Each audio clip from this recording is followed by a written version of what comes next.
Hello, I'm Mark Edward Ochterman. It's the 19th of April 2020. We're in our COVID-19 quarantine here at Slackwater, and I'm taking the opportunity to give some practical suggestions for the construction of a syllabus as a means of constructing a course. I'm using the example of Introduction to Philosophy. Now, the first thing to think about is, what is this course? And so we can look at some things like the course description. If there is a course catalog from which you're working, let's say you're at an established college or high school or other institution where there is already an existing course catalog that has a description of the course. This should give you some insight as to how the course will be constructed in the very broadest sense. So what is the course description will not necessarily give you the goals of the course, but it should at least suggest them.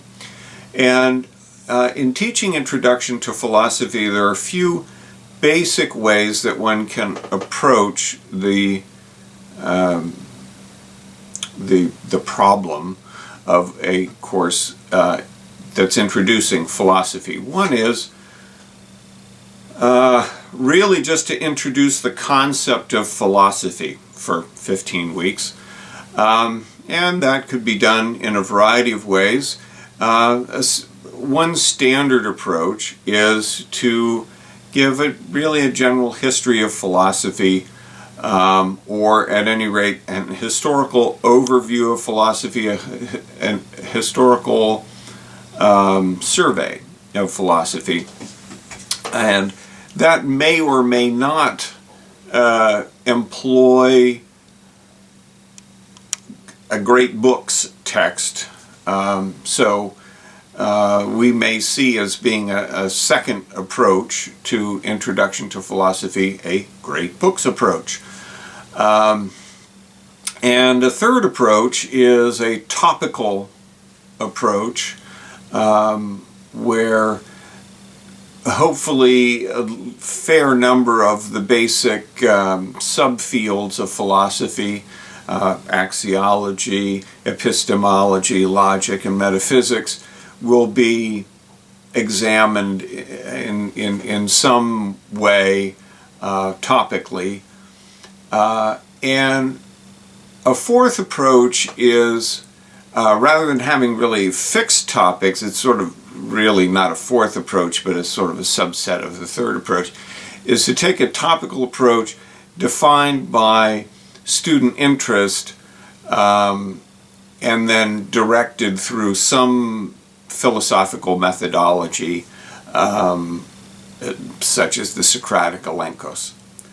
So since I am really intending this for people who wish to teach philosophy, I make something of an assumption that you are, first of all, coming out of the Western tradition, and secondly, that you have some acquaintance with the subject matter of philosophy. So I'm not going to spend a lot of time on that. But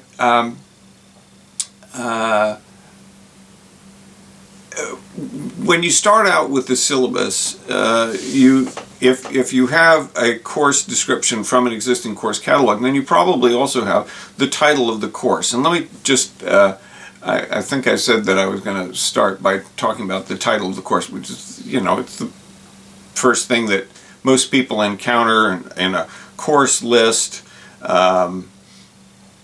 Many people are never going to get any further than the title of the course. Now, I think the first course that I taught personally that was an introductory course to philosophy was given the prosaic but fairly common title, Introduction to Philosophy. A variation of that would be to call the course An Introduction to Philosophy, And the distinction between those two could be slight. It sort of depends on the individual, but I think that one could make an argument for one or the other. And I think that I would make it an opportunity for discussion of sort of specificity versus generality right from the start. When I taught at Lebanon Valley College,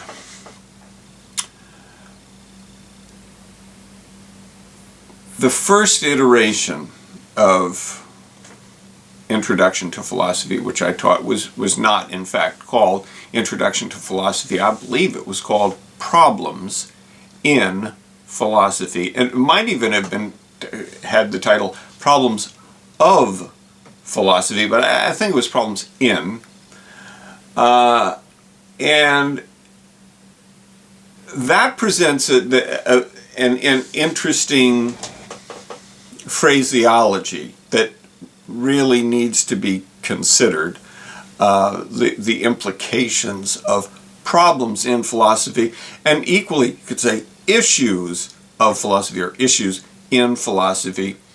The way that I look at it, the way that I think about it as a sort of curriculum, from a curricular perspective, problems of philosophy to me suggests something rather different than Introduction to Philosophy. They could amount to the same thing, because if you're engaging with some problems of philosophy and you've not done philosophy before, that you know, in a deliberate, conscious way,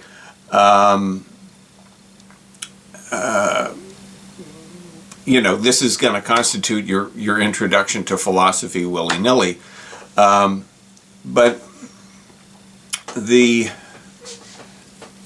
implication of the phrase problems of philosophy, to my view, is more of a topical approach rather than an historical one, although certainly there's no necessity of that. And the way that I taught problems in philosophy at Lebanon Valley College was in fact a great books historical approach, in which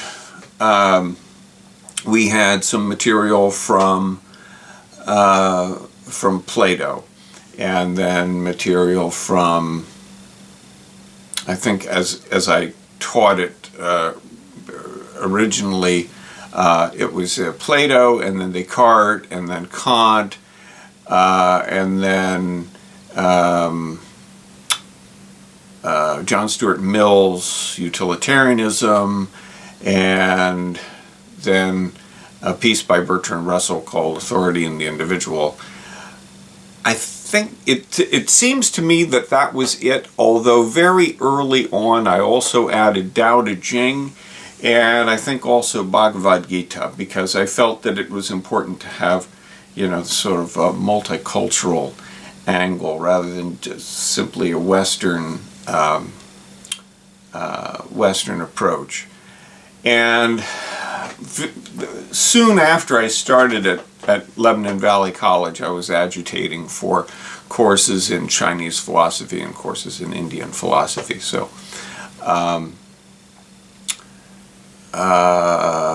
but because of the structure of those works, it certainly was presenting a series of problems in philosophy. So, you know, the problem of definition, particularly from the works of Plato, and to some degrees ethical concerns, but primarily through the filter of definition. And then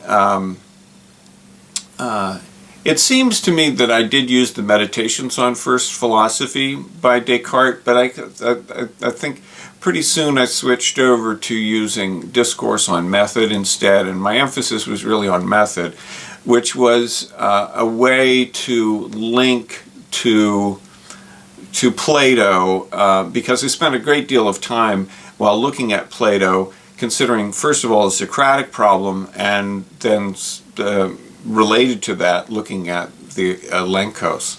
So the Socratic method of defining terms and working through them to reach pure knowledge, I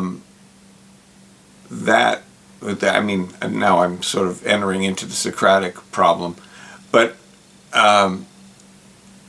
that made a good link to Descartes and problems of parsimony and so on.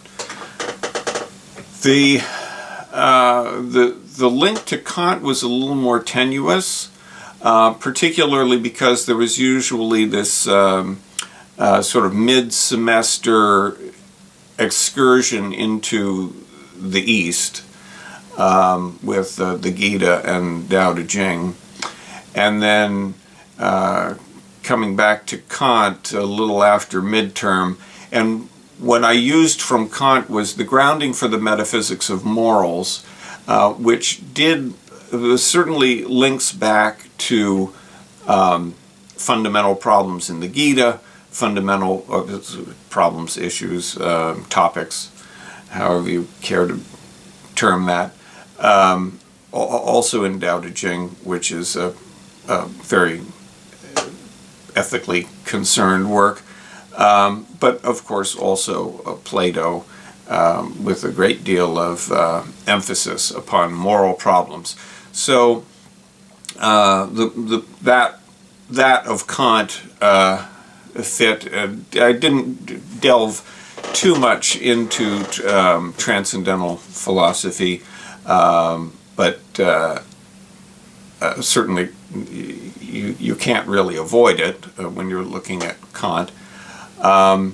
Utilitarianism almost was sort of a relief, after reading the grounding for the metaphysics of morals, because even though it's quite wordy, and a lot of students said, oh, this is a terrible translation, as they often do about anything that's older than 20 years, sometimes even material that's been written within the past 20 years. They want a new translation of it. But the substance of utilitarianism is, I find most people can accept it pretty readily. And it fits nicely with the categorical imperative. It just sort of seems actually quite a relief, after trying to read Kant. And then the Russell just is sort of I hesitate to say conspiracy theory, but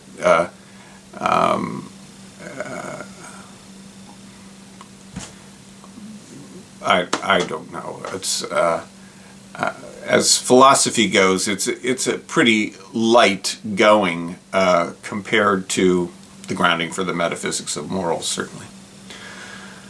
So for many students, I think in terms of difficulty, there is a kind of ascent, and the really hard ones for the average student, once they got started in Plato, the hard going was the Gita and the Tao Te Ching and Kant, because they seem foreign to, in my experience, to a lot of American students. And then the utilitarianism and Russell were a kind of denouement. So that was my approach, and that was originally in Problems of Philosophy. Now, in terms of names of courses, other possibilities that one could imagine are foundations of philosophy or fundamentals of philosophy. And these, you know, imply kind of the same thing, although they wouldn't necessarily have to have either historical or great books or even a particularly topical approach, but could really be trying to understand what philosophy is and how we define philosophy, and that could really be an exercise in a kind of dialectical approach within the classroom.